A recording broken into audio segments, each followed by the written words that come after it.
Doris Sommer is Ira and Jewell Williams Professor of Romance Languages and Literatures and of African and African American Studies at Harvard University.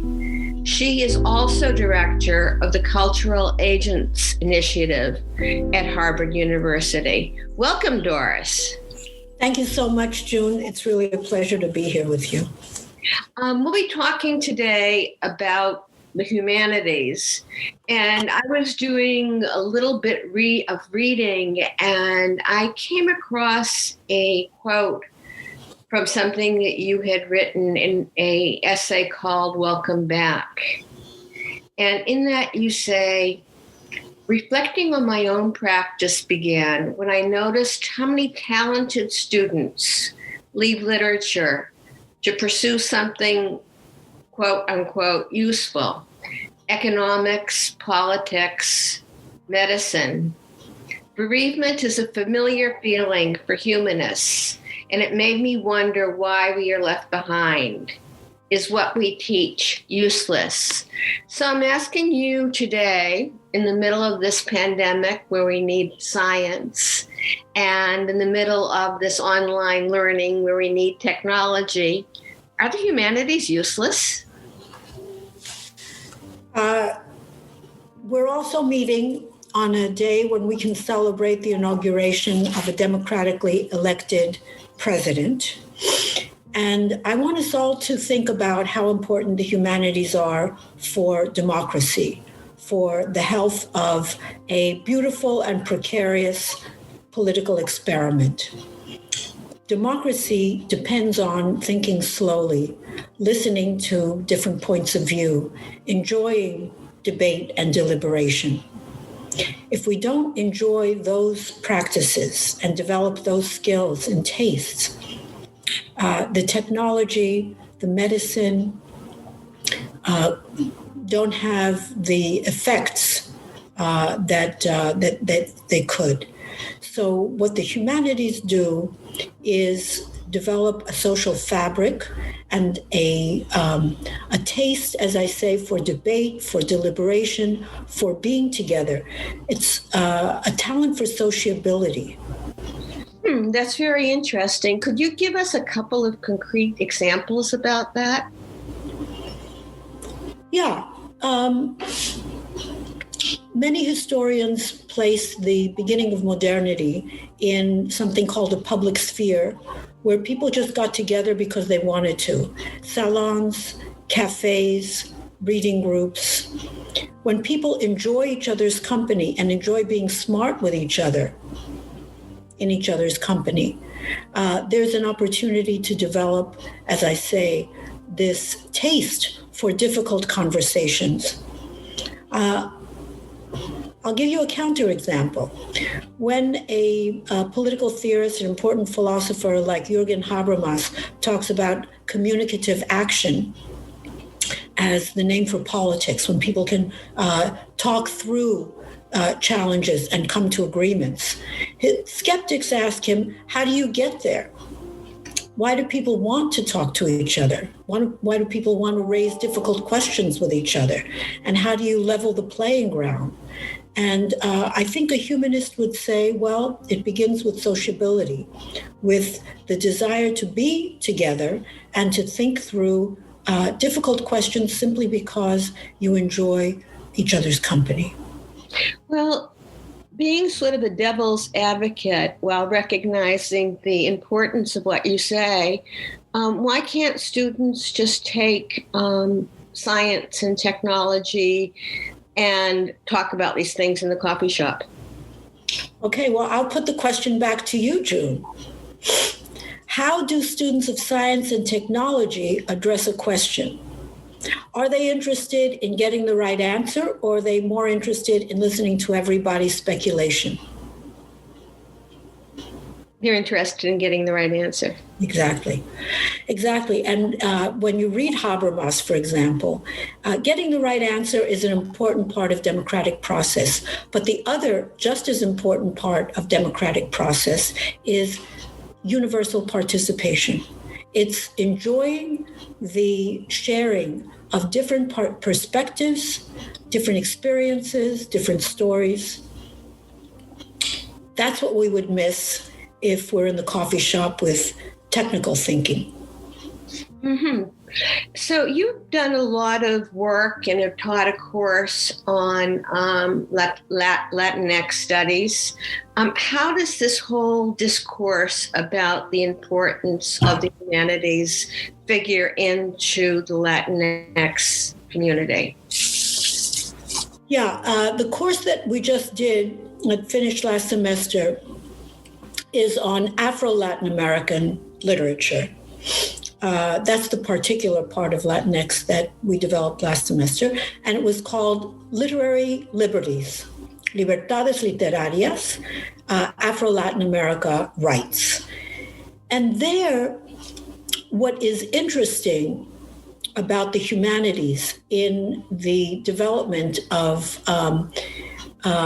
rights and resources in minority communities is that the humanities are an exercise, again, to listen to everyone, to speculate, to appreciate one another's ingenuity.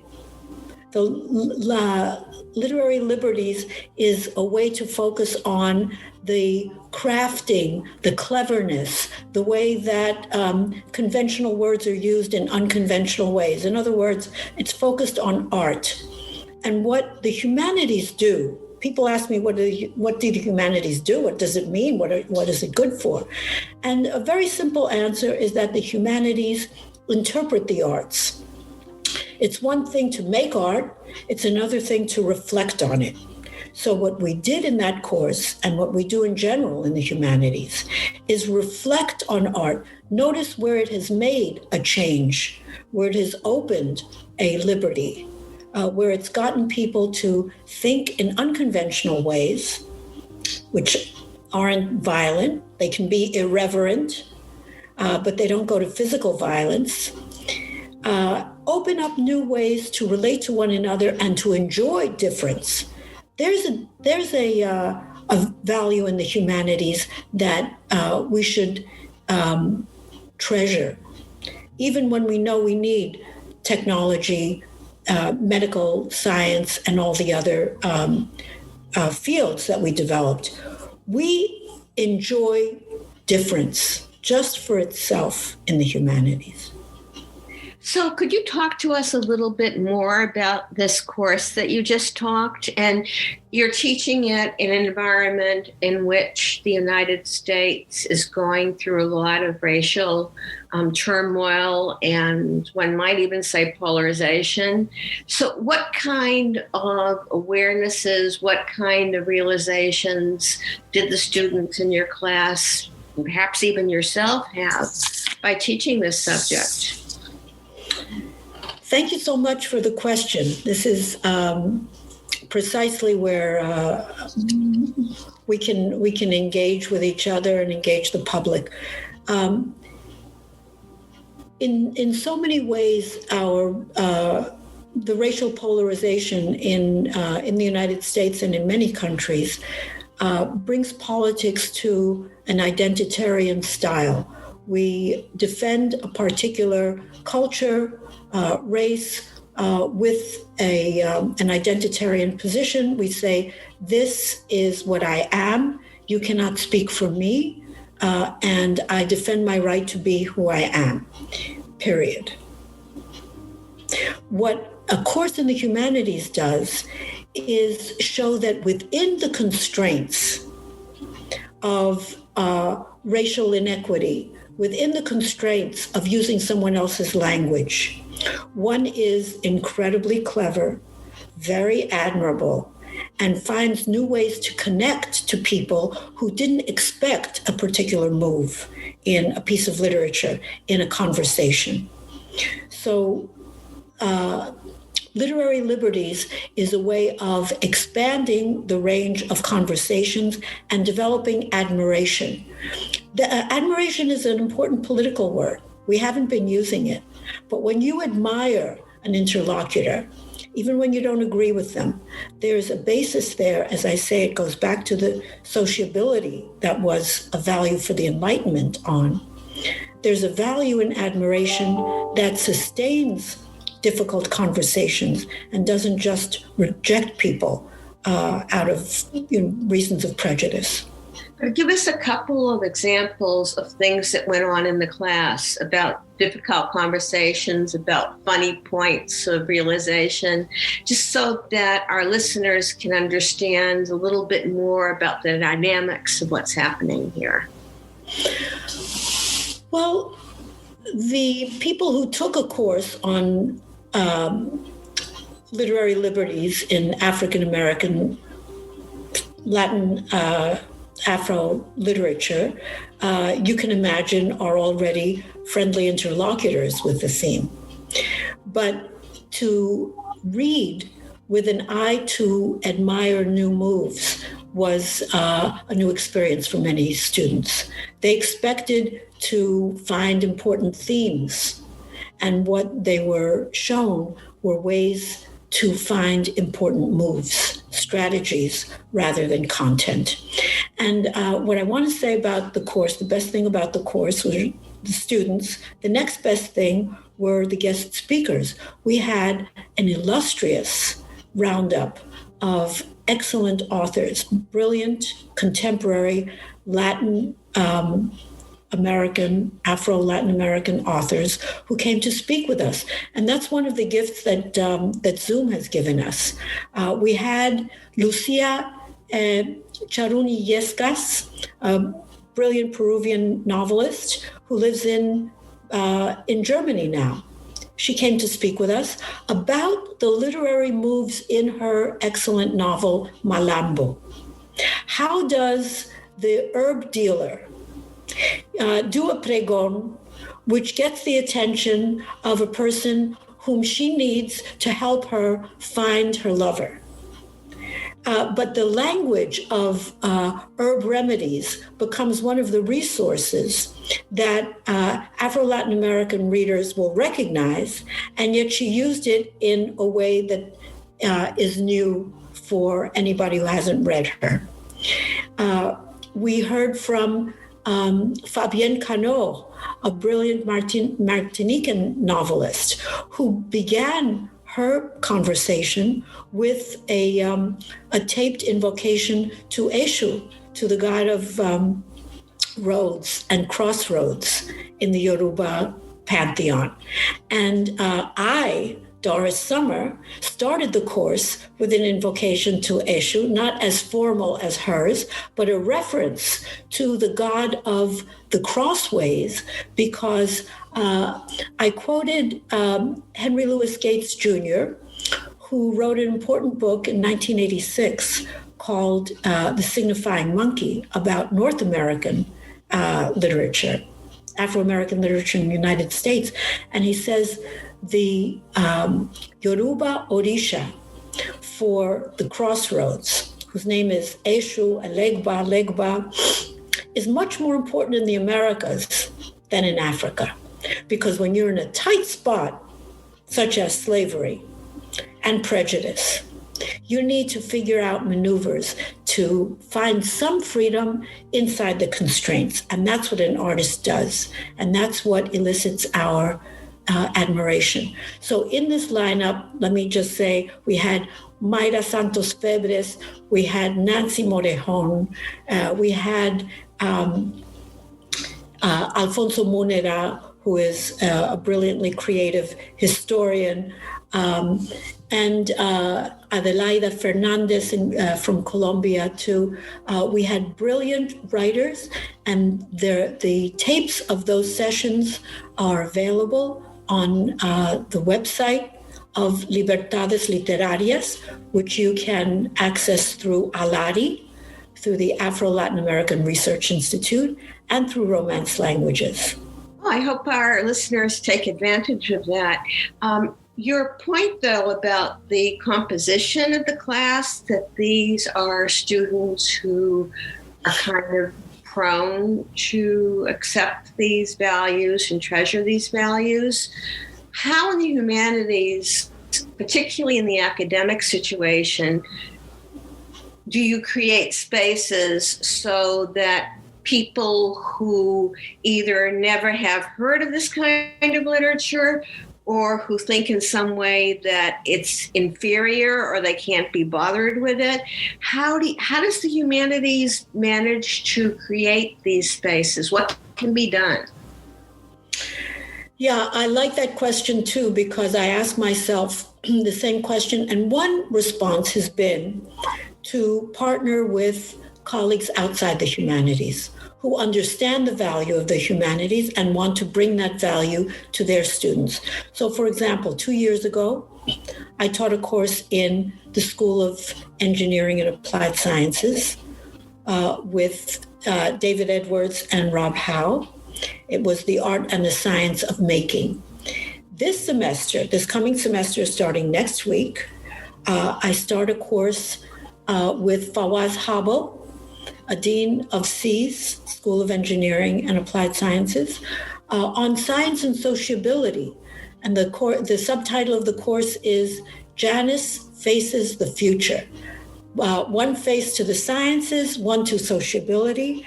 And we will be discussing the importance of both in the construction of new products, new markets, new publics. Because without that combination, we fall short for our students. That's fascinating. Could you tell us a little bit more about what's going to be included in this course? Yes, and I invite everyone to consider joining us, formally or informally. What we'll consider is the importance of beauty. That's one of the anchors, because beauty, of course, is important in product development. Lots of engineers and business people understand that. Entrepreneurs understand that.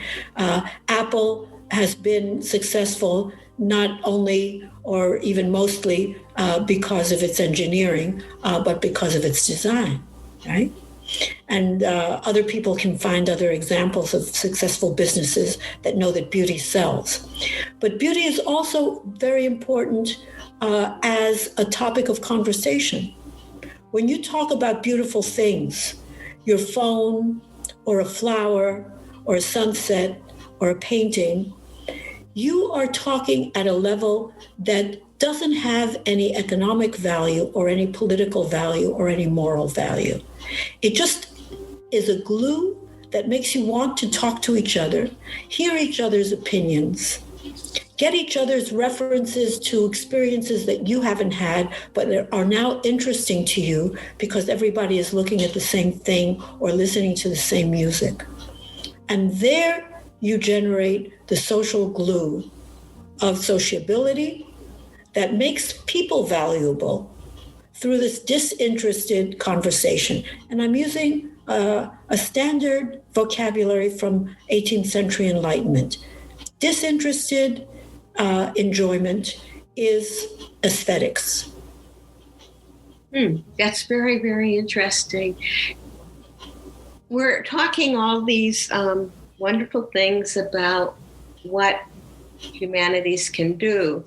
But the fact is that humanities budgets, especially in smaller universities and colleges, has been cut way back. What impact does that have, and how can Harvard, as a more privileged university, perhaps help to fill those gaps? June, you really put your finger on the wound, as we say in Spanish, because Harvard has cut back significantly in its commitments. The entering PhD class in the humanities has been decimated, literally. There are some departments that have 0 admissions in PhDs. Romance languages will have 2 admits instead of 8. African and African American studies will have 3. American studies has 0. And I'm talking to you about the departments in which I am a member, and I know firsthand. But I know that all departments in humanities and most in social sciences have had drastic reductions. This is a concern not only for Harvard, but as you say, as a model for other colleges and universities. And the logic is reasonable. You know, COVID has cost a lot of money, and we have to get through a very tight situation. The danger is that these cuts will remain. That's what happened after the cuts from the crash in 2008. There was a cutback. The economy recovered, but our admissions did not recover. How do we rededicate the university to this mission of a general education that needs to include the humanities? Because without the humanities, as we've been saying, you don't have reflection, you don't have openings, and the most important thing is you don't have sociability. You don't have the level ground where everybody's voice is interesting and important. So I think that your question leads me to engaging our listeners, you and our listeners, to thinking of ways to support Harvard, to reestablish the humanities as a core set of skills for democracy. Very often, the calculation has been whether our PhDs get jobs in academic fields, and that's a very narrow calculation. What kind of calculations do you want to use? I want to use calculations that oblige us to link inside the university fields of the humanities with other fields. For example, in my case, now with engineering. But there should be more crossover courses with other professional schools. When professional schools teach the humanities, it's with internal professors. Business professors teach novels. Medical professors teach medical humanities, etc. There's very little crossover. So whatever specific or long-term commitments we have developed through the humanities don't get shared. For example, we have a joint PhD program with the School of Education. But it's...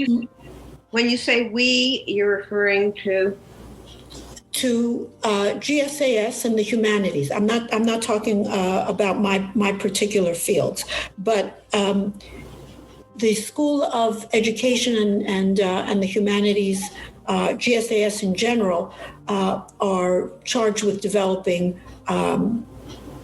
joint programs. But it's much more common to see professors from the School of Education teach in Gen Ed, teach other courses in the college than it is for teachers in the college to teach in education. We haven't been using our resources inside the humanities to reach out to professional schools. I think that that's a very important move. And the other important move will be to convene leaders in business and industry and government to think of important ways that they will engage PhDs in the humanities. Those who have already know that PhDs in English and other languages are very good collaborators. They know how to communicate. They know how to think creatively. We need to cultivate a market, an intellectual market, and we need to cultivate good humanists who are agile in the world. Now, when you say that there is a need to convene these people, is there a plan to convene these people? Not yet, but let's plant a seed right here, June, and see who would like to think along with us. I think that the first step will be to have a hard look at ourselves, a self-reflection among humanists and social scientists at Harvard, and think about where we assume our PhDs will land in the world.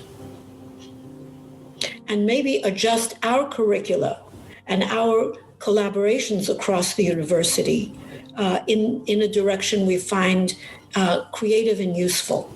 Give me a couple of examples or just wild thoughts about directions that might go in. Think of a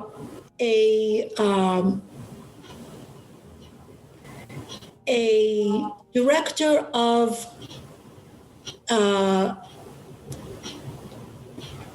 traffic for a major city. Where would the routes go? Do they include museums and libraries? Do they bring together people from different areas of the city to convene in these public sphere opportunities? You know, that's a wild connection between the humanities and traffic control. But just imagine if we could do that. What about violence prevention? We have been working with partners in Safer Cities, which is a project of UN Habitat, in violence prevention. Because it turns out that the arts and the humanities are very powerful arenas for engaging youth and other citizens in activities that make them participants of the city without being resentful to the city. There's a wonderful project. I hope we'll produce a case for culture on this project in Mannheim, Germany, where a young artist who comes from Albania set up a kiosk in a tough neighborhood in Mannheim, where she rents out musical instruments and paintbrushes and costumes. And it's had an incredible effect on this neighborhood, reduced violence, created conversations, and that needs to be made visible and celebrated. But she is not a violence prevention expert. She is an artist. If we had humanists who could help her coordinate, multiply, think about the rationale behind these kinds of interventions and police effects, we would be addressing problems that look insoluble today. We've been talking a lot about the cutback in humanities in the United States. You just mentioned Mannheim, Germany. I know that you've done an enormous amount of traveling particularly in Latin America. What is your general assessment of our humanities being cut back in Latin America? Also, what's the effect there? Yeah, I mean, the humanities are being cut back everywhere. I mean, the kind of dramatic news is that Japan just basically gutted all the humanities programs. In Latin America, the investments are much more modest. There's still a culture of sociability, a love for reading that we should take advantage of before it evaporates. You know very well Colombia, and you know that a poetry festival can convene tens of thousands of people. There's a social resource that we need to make visible rather than just enjoy. That is a triumph, a cultural triumph that needs to be part of political processes, violence prevention processes, and now also restitution processes. I would like to say in that vein that we will be working through the project Pretexts, which is a program that uses the humanities to teach anything. We will be working through Pretexts with the HIP, the jurisdiction, special jurisdiction for peacemaking in Colombia. We'll be training lawyers in the HEP, along with a group of victims, to actually understand what transitional justice means. We're starting that workshop next week. So I think there are opportunities in Latin America that include and also go beyond traditional humanities programs that we should engage with full admiration for the way that they still convene people as political, economic, and violence prevention resources. In much of Latin America, unlike in the United States, when you go to college, you have to decide going in, I'm going to be a doctor, I'm going to be a lawyer, I'm going to be a biologist. And how has this affected the interest and support in the humanities? Yeah, that's why I say the projects and the programs that go beyond formal education are resources we have to look at. The youth orchestras, the arts workshops, the theater groups, all of these are institutions, formal and informal, to engage as we develop the humanities. My approach is pretexts, because we take art as a resource to get people to read deeply and listen to one another and develop understandings together. But I think that the ministries of culture need to be engaged more fully in developing the humanities and not only in developing art. What falls out of the picture is very often this important element called the humanities, which is reflection on the arts. It's a space to talk to each other about beauty and to talk to each other and develop that solid fabric of social integration that can withstand more difficult conversations. So when ministries of culture and education divide, that looks like progress for culture, because culture never gets enough money, but intellectually and in terms of programming, it can be a weak point. The distinction between ministries of culture and ministries of education can be beneficial in terms of budgeting, but in terms of programming, it weakens the bond. And if we don't teach through the arts, we lose some of the excitement, some of the pleasure. Without pleasure, nothing good happens. That's a motto I learned from our very esteemed friend Antanas Mocus, the former mayor of Bogota, almost president of the country a couple of times. Without pleasure, nothing good happens, because if you force a conversation, if you force a decision, you generate resentment and maybe resistance. But if you can enjoy a good argument, if you can enjoy someone else's point of view, even if you don't share it, then you have a society. So pretexts and other projects that we do through cultural agents takes advantage of the pleasure that can be shared, interpersonal pleasure. Again, this is an Enlightenment concept to build education and to build society in general. When you look at university reform in Latin America, and I know that some countries are thinking about what they are teaching and how they are teaching it, is there any move towards including the humanities in a more integral way? You know, we just made a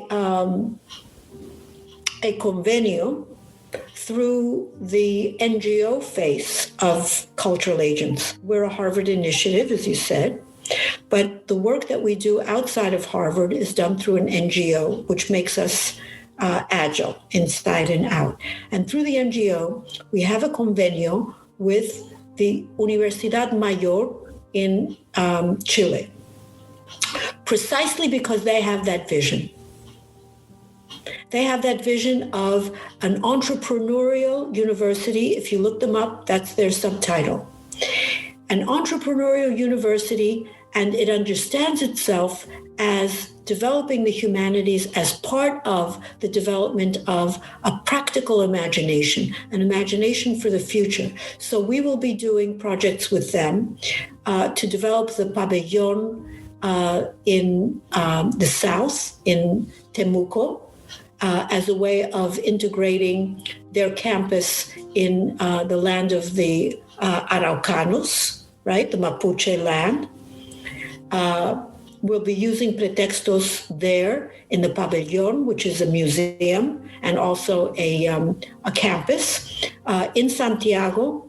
And I hope that will be a beacon to other universities to engage in the same kind of way, not backward-looking to a classical education, but forward-looking as entrepreneurs who are agile and creative enough to think about society at the same time as they think about economics as ways forward. That sounds like a message you might be delivering to the president of Harvard also. I hope that given the importance of your podcast series, June, we'll have interesting interlocutors, yes. Thank you so much for spending this time with us. You've been listening to Doris Sommer. She's the Ira and Jewell Williams Professor of Romance Languages and Literatures and of African and African American Studies at Harvard University. She's also director of the Culture Agents Initiative at Harvard. Thank you so much for being with us. Thank you so much.